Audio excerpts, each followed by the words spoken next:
unë nuk do ta vjedh Shqipërinë.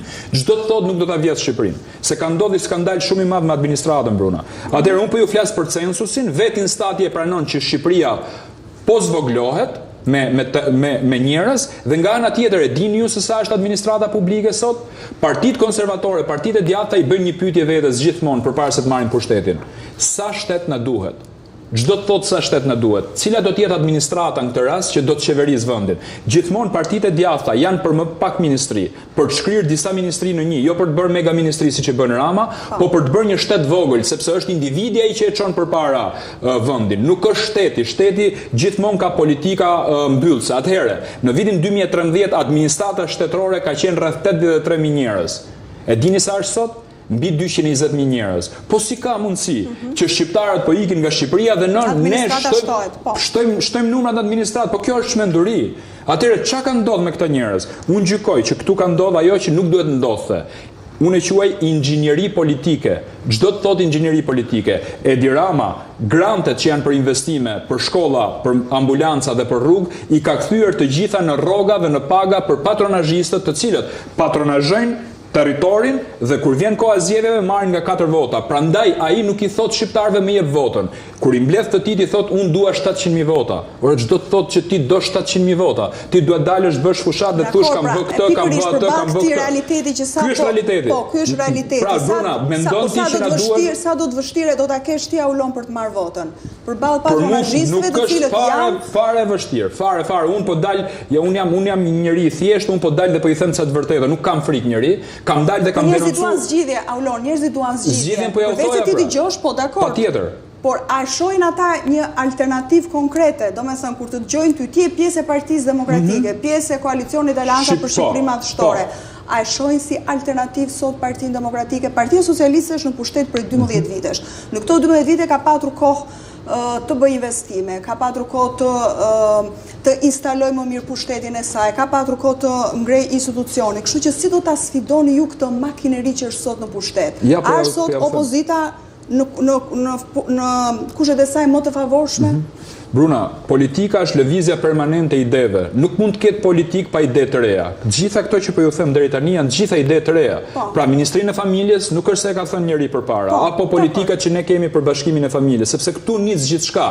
Nga ana tjetër, unë ju thash, sa shtet na duhet. Ne nuk do ta mbajmë administratën me 220.000 njerëz, se nuk ka Shqipëria nevojë. Janë taksat tuaja dhe të mia që këta po i shpërdorin. Ore, jo do ta reduktojmë, po do ta përgjysmojmë fare, se nuk ka nevojë Shqipëria. Këta bën hartë elektorale, se nuk ishte hartë territoriale kjo ndarja bashkive, dhe ja u kanë nxjerrë jetën shqiptarëve, marrin shërbime më keq se sa para vitit 2015, që u implementu për herë të parë hartat elektorale. Pra, du të them, do të zvoglohet administrata, po çfarë sjell zvoglimi i administratës? E dini ju që ka njerëz në përbashkitë caktuara të Shqipërisë kanë karta banke dhe kur shkojnë në përbank nuk e dinë se ku punojnë, thjesht shtypin bankomatin dhe marrin para, po këto janë paratë tua, paratë mia. Pra, një rrugë e pashtruar barabart me 20 rroga që i merr një person. Unë mendoj që neve na duhet më pak shtet. Ne duhet të reduktojmë pikërisht njerëzit që punojnë administratë dhe këto parat ja u kthejmë qytetarëve shqiptar. Ju fola pak më parë për frymën e patriotizmit, se këta dolën dhe thanë që shikon na kushton shumë shtrenjtë vota e diasporës.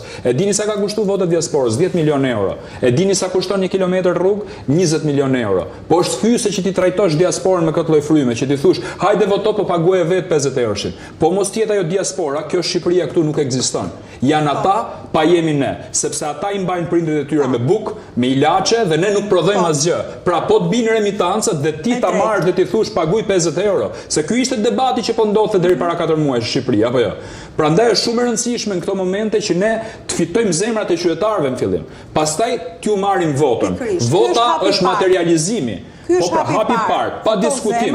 Unë mendoj që ka 6 muaj që Shqipërinë udhëheq Partia Demokratike për mendimin tim, me ide të reja, me politika të reja dhe me të gjithë gjërat që kanë ndodhur në Shqipëri. A do përkthehet kjo në vot? Unë mendoj që po. Shiko, edhe unë jam kundër mandateve të treta, aq më shumë kundër mandateve të katërta. I kthen kryeministat në përbindësh, në monstra. Pra, nga arroganca kalohet në tengopje, që do të thotë në rast se ky merr një mandat 4 vjeçar, kjo do të jetë fundi i Shqipërisë. Ky është kryeministri më i keq që ka pas Shqipëria në gjykimin tim dhe këtë po ja argumentoj, jo se është kundërshtar im politik, po ja u them me fakte. Pra, pasaporta europiane e Edi Ramës është që edhe këta shqiptarë që kanë mbetur në Shqipëri t'i përzej nga sytë këmbët.